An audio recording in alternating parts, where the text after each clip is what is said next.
Good evening.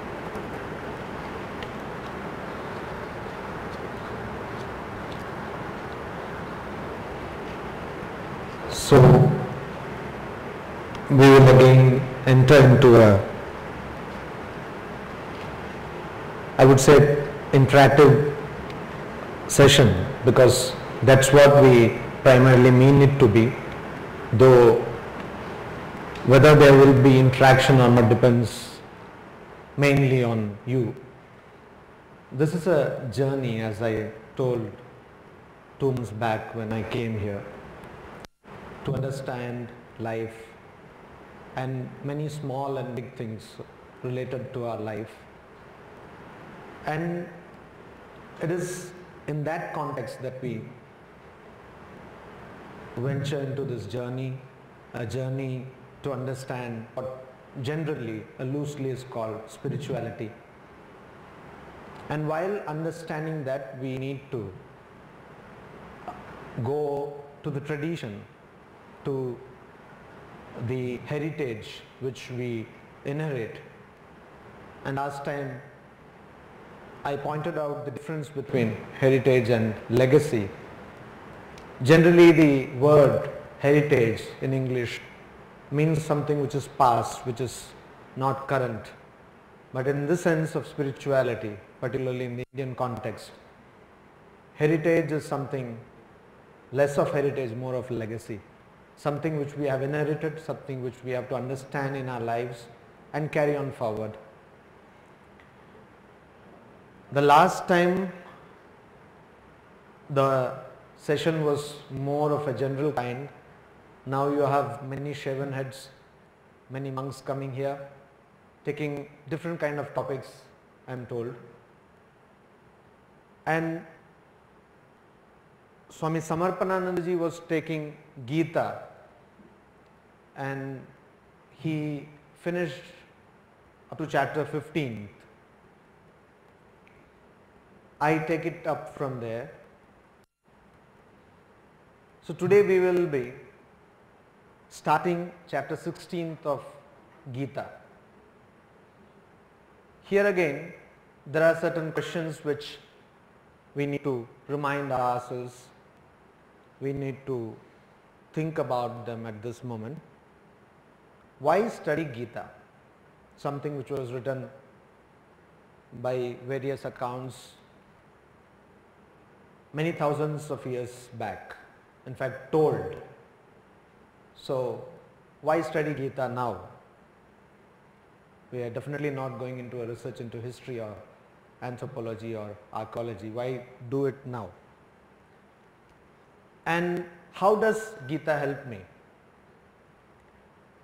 Last time I told you that I don't see Gita, or rather any man with, or any human being with brains would not see any such text as a historical research, but a text which I need to use as a manual for my life.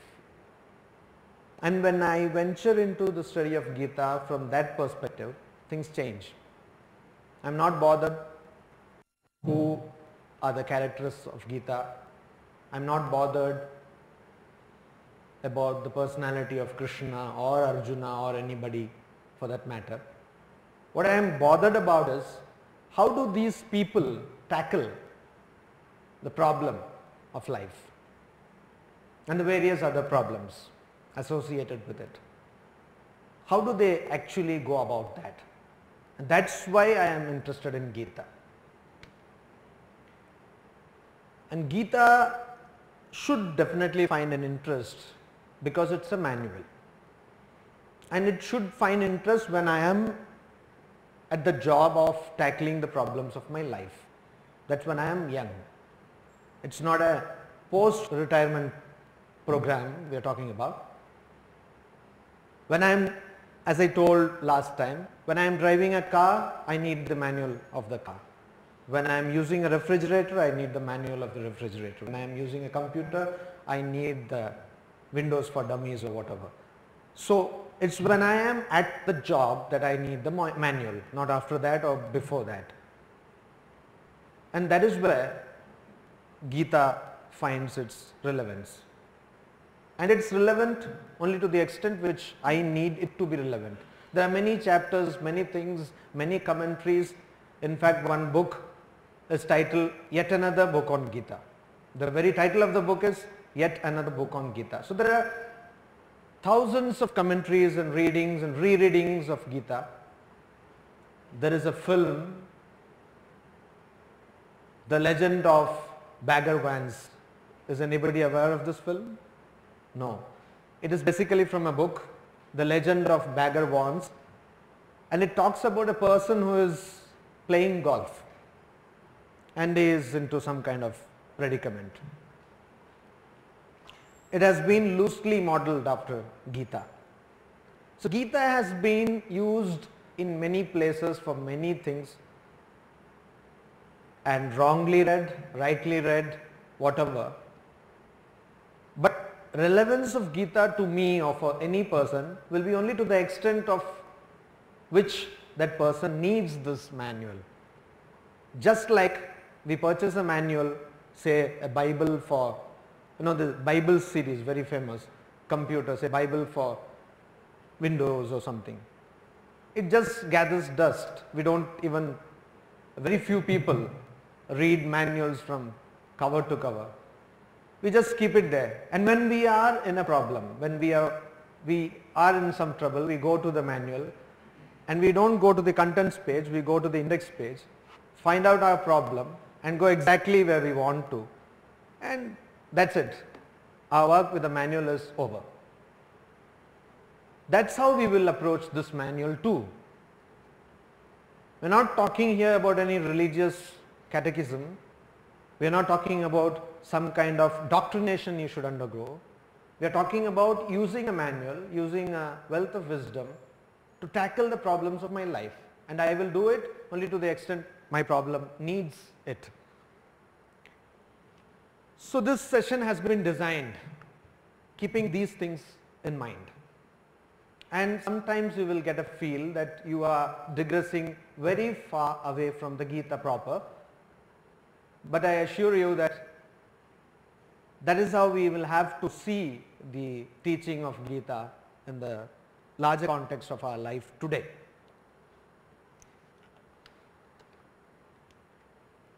So we start with the 16th chapter of the Gita. Now this chapter is a wonderful chapter, as I believe all other chapters are. And I would like to rename this chapter as Angels and Demons. Of course, I have a disclaimer here to make that it has got no resemblance with the book by Dan Brown of the same title, and any resemblance is purely coincidental. Unlike other disclaimers of movies, all the things in this presentation are fact, not fiction. So, angels and demons. What are angels basically? And what are demons? Where do we find them and how do we tackle them? It's a big question.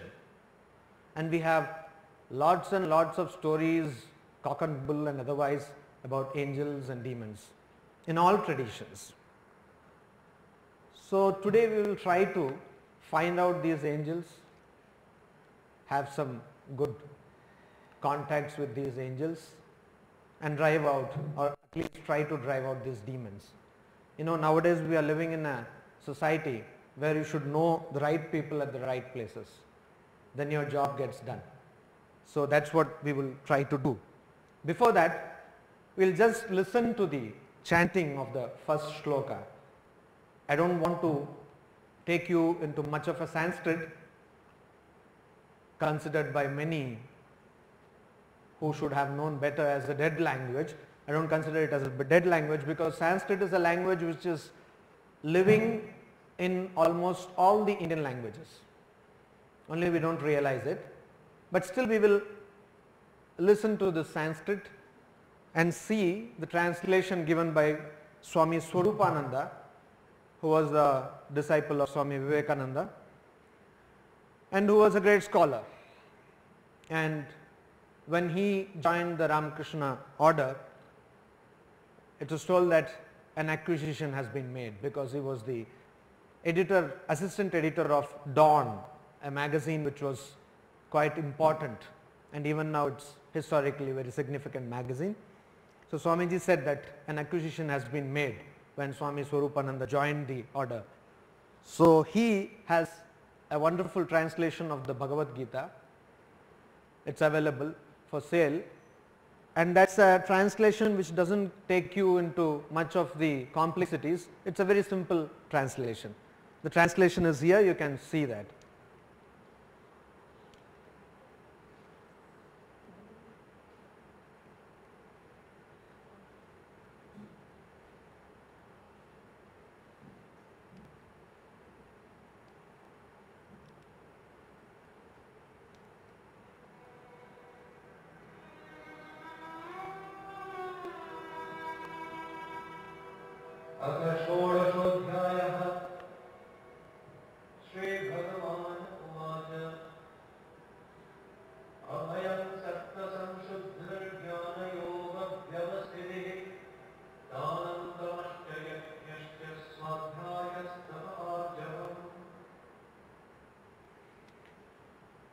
This verse is actually a part of a group of 3 verses, and that's why you see suddenly the chanting breaks. The chanting is intended to be heard of the 3 verses together. This chanting was by Swami Sarvagananda, who is the head now of our center at Devgar. He is a very good singer, very acclaimed singer. He has got many records. The translation here says, the Blessed Lord said, fearlessness, purity of heart, steadfastness of knowledge and yoga, alms-giving, control of the senses, yajna, reading of the Shastras, austerity, uprightness. It doesn't end there. This is a verse which starts the enumeration of the angelic qualities, or what is called in Sanskrit as Daivi Sampad. And then there will be a enumeration of, after 3 verses there will be an enumeration of the demonic qualities, or the Asuri Sampad. One monk was telling me that it's very easy to cultivate these angelic or Daivi Sampad rather than trying to drive away the Asuri and demonic Sampad, because they number too many and these are by far very little. So it's better. And also going by Sri Ramakrishna's allegory, he says the more you go towards the north, south is farther. So that was a very good logic. What do we actually understand by demon? You see, many traditions have many ideas of demon. We will see that. And before that, you read in this translation words like yoga, words like yajna, shastras, etc. These have a very significant meaning. All the same, they come from a particular tradition. I attempt to reread these terms so that they can be freed from the tradition. If I say yoga, immediately I am brought to the Indian tradition, but if I give it some other name, probably it will be freed from the connotations of Indian tradition. Reading of the Shastra today, as a youngster, I may ask the question, why should I read the Shastra? I mean, why should I read it? I have so much to read even otherwise. So all these things I have tried to see in a different perspective, keeping the general idea in mind. Now, how does a demon look like? Something like this? Probably, I don't know. I have never met any demon. I don't know, because when I say demon, I try to bring into my mind some kind of gory picture like this. That's in the Western tradition. And when I say angel, I have this picture in my mind. Something very angelic, you see, suddenly with feathers. Why feathers? Because I can't fly. I don't know, but probably a person in the 21st century, where that person to think of angel, probably there would be no wings, because today we can fly. So a very serene face and all that, and of course angel can give you anything you want. There was why do we usually identify demons with black and angels with white? We'll get to that, because unknowingly or knowingly, I don't know, because I don't know the authors of these pictures or these ideas. They are much too old to trace the authorship. But these angelic and demonic portrayals are based out of these angelic qualities and demonic qualities, which we will see. Darkness, for example, is considered to be a demonic quality. Suddenly you see a horror film and first thing you know is the movie hall becomes dark. So that way you can get more fear, you will be afraid. Sometimes of course horror movies are more comedy films, that's a different thing. But it creates some social problems. Like? Like people want to marry the white people, white kind of people, like that. We will get to that also. And so this is how, you know, we have a mindset of angel and demons. This is in the Western tradition mainly. Down south in India, probably a angel would look like this. I don't know why, but they have a very good portrayal with all the splashes of different colors, you see.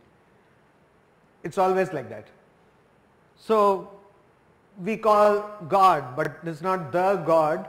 There are so many gods. One of the gods who is popular in these areas as Kartikeya, and there as Subramanya or Murugan or whatever. Now this is another angel, and of course we have our version of demons too. You see, this is Mahishasura standing there. It's a very big statue in a place in, I believe, Karnataka. So we have lots and lots of portrayals of angels and demons. But if we look what exactly is an angel and where to look for them, then believe me, we don't need to look very far. We need to look into ourselves and we will find lots of demons. Talking about angels, there was a wonderful Hollywood movie, I forget the name, I don't know whether any of you know, about angel. A person, originally an angel, becomes a human being. Anybody knows about the movie? Yeah. Something. Huh? Legend. So angels turning into demons and demons turning into angels, this process constantly takes place. So what is an angel, or what are the qualities of an angel? What does an angel do? Because inside us we have a lot of demons, lot of angels. So you see, an angel, the first thing an angel does is gives you a good feel about the whole thing. It liberates you. You do a good thing, whatever, however small, however insignificant, but it gives you a good feel. Whether you understand a bit of what I am babbling now, but the moment you leave this hall, you will have a good feel about the whole thing. You said, no, something good I have done today, or I have tried to do something good. That's the quality of an angel. It liberates you. It gives you more clarity. It takes you away from bondage. It gives you more freedom. Suddenly you have your aha moment. Suddenly you find that yes, you have arrived. That's one very important angelic quality. And the other quality which derives from the earlier one is that because you are free, because you suddenly feel yourself liberated, you think that you have to do something good. Of course, that version of what is good is primarily your version. It may not be a universal good, can be or may not be also, but at least it gives you the idea that you have to do something good, something noble, something ennobling. And that comes because you have been liberated. You are starting to look at the big picture. You are not bogged down by the smaller details of life. Suddenly you are aware of the largeness of the canvas, and that's when this happens, that you want to do some good. You want to actually reach out to the other person. Then there is another quality. This angel gives you a clarity such that you act according to the manual. Suddenly you get the quality of understanding the manual, because believe me, there are so many manuals. You will get to the index all right, you will find your trouble all right, but you go to the page, you don't know how to actually put it to action because it's so complicated. You need another manual to understand the earlier one. So most of the manuals are written in that way, and that's why we have constantly new manuals coming, this Bible, that dummies and all that. So angelic quality is one which gives you, which clears cobwebs from your head, makes your thinking very clear, gives you clarity in thinking. To borrow from a mythological example, Ravana, he was not a fool. He was a great sadhaka. He was a person who did a lot of austerities. He was an exponent in political science, if I can use that word. Those days this word was not in vogue, but he was a great exponent of political science. I mean, he was an expert in that. He knew many things, science, technology and all that, Pushpaka Vimana and all that. But when he was kidnapping Sita, he forgot all this. You know, clarity, his brain was confounded. He lost clarity. That's what happens when demon starts working inside us. We lose clarity and things become very complex, because that's why we have a phrase called devil's advocate. You see, devil's advocate, for an angel you don't need an advocate. It's always for the devil you need an advocate, and there are a lot of advocates. In fact, in India there are some advocates who specialize, for I don't know, I may be politically incorrect, but Ram Jethmalani is one name. I mean, he specializes in being an advocate for the devil. So like that, you have advocacy for devil, and the more complex the argument becomes, you understand that there is something devilish about the whole thing. So that's what angel does, is that it gives you clarity. It makes you act as told by ancient wisdom. Another example which comes to mind is that of Karna. Now this Karna tried to fool our Parashurama into believing that he belonged to the Brahmin lineage. And when the wasp was biting him and blood trickled down, and he was keeping quiet so that his guru is not disturbed from his siesta, and the blood fell on his guru, and he suddenly found something hot, and he got up and he understood that no, he is not a Brahmin, because a Brahmin cannot withstand that kind of injury. And then he said, okay, whatever I have taught you, it's okay, but the moment when you need it, you will forget it. When you actually need that, you will forget it. Wonderful blessing. So that came. So you see, Karna knew everything of the ancient wisdom. I mean, he had just gobbled up the whole manual, but he forgot it when he needed it the most. So that's an angelic quality, that you remember things when you need to.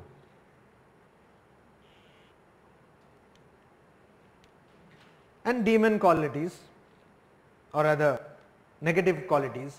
A demon, an angel liberates, and the demon, obviously opposite, binds you. You don't know what to do. Suddenly you are in a confusion. Suddenly you don't know which stream to take, where to specialize, whether to go for a job or to do research or to teach, and you are totally in a confusion. And that's what a demon does. Confuses you. a demonic quality. Again, our mythology is, Indian mythology is full of examples. You see, Krishna turning into a demon. You all know as Krishna as great angel, but I would like to see him in a different angle. He suddenly turned into a demon in the case of Duryodhana. Now, mother of Duryodhana, she knew that my son is not that qualified to take on Bhima. I mean, this fellow is going to finish my son. So she wanted to give him some extra power. So Gandhari, she said, you come to me naked, absolutely, with nothing on, like in your birthday dress. And Duryodhana was going to meet his mother. And suddenly Krishna comes and says, are you not ashamed? You such a grown-up boy and you're going to meet your mother without anything on? At least cover up your private parts. What are you doing? This is nonsense. So you see, confusion. Krishna created confusion. He bound Duryodhana. And suddenly Duryodhana said, yes, of course, little I have to hire ashram, large and all that. And he took and put that loincloth, and that's exactly where Bhima struck. Because this fellow went and told that, don't worry, you strike him there. That's the weakest point. So you see, angel turning into a demon. So demon binds you, confuses you. Whenever in our life we come across a situation when we are confused, just be careful, cautious, because that is when demon has started acting. And deludes and confuses you, of course, and makes you forget all the good things you learned. It makes you forget the manual. Suddenly you forget everything. You forget that Rama is God, he is the boss here. You start talking all nonsense towards the boss, and the next moment you are fired. So, I mean, there are better ways to put your ideas across. Suddenly you go and bang the table in front of the boss and you are just out of the office. So this is what demon does. And we have to find these qualities, we have to trace these qualities, and whenever we find these things happening inside us, just we have to remember that the demon has started working. And how do you become a demon? You become a demon by excessive weakness for things or people. The general word used is attachment, but what actually it means is this. You suddenly find a person, and whatever the person says is, as we say, Vedavakya or gospel for you. Whatever. I mean, that person will say anything and that person is a gospel. You see this fellow, Kasab, he was very sad that Osama was killed, It seems he did not even he skipped a meal or two probably. So he was very sad that my demigod has been killed. So much of weakness for a person, or for things. People will go to any extent to have that particular drink or that particular thing or addiction. Or most of the time we think that an addiction has to be severe, like a drug addiction. Need not be. Addictions can be very much commonplace. We need to understand the nature of the addiction. Tea or coffee is much more addictive than cocaine. So you see, we need to understand, the more we give in to weakness for a person or a thing, the more we are becoming a demon. Excessive indulgence. Suddenly we understand that we are in a style of life where we have to achieve so much, yet we need time for leisure. So what we do is, we work all day and then we go to the disco in the night, get up in the morning, run to the office. We try to do all things in 24 hours. That's simply not done. It's not possible. And in the process we start indulging ourselves in fast foods, maybe alcohol, late night movies, or many other things. And this kind of excessive indulgence shows up on many things, health being the first, but also it shows up on your mental health, on your emotional health, and of course on your spiritual health. So indulgence, everything should be in proper measure. Your studies, your research, everything. You can't achieve anything if things are not controlled and in proper measure. Because you see, every machine has got its own limitation, human brain included. So excessive indulgence is one demonic quality, and whenever this happens to you, you should remember that you are a demon at that stage. Excessive hatred or violence is again a demonic quality. Many people wrong us, many people hurt us, harm us. But the best thing to do, according to every manual in the world traditions, is to forgive them.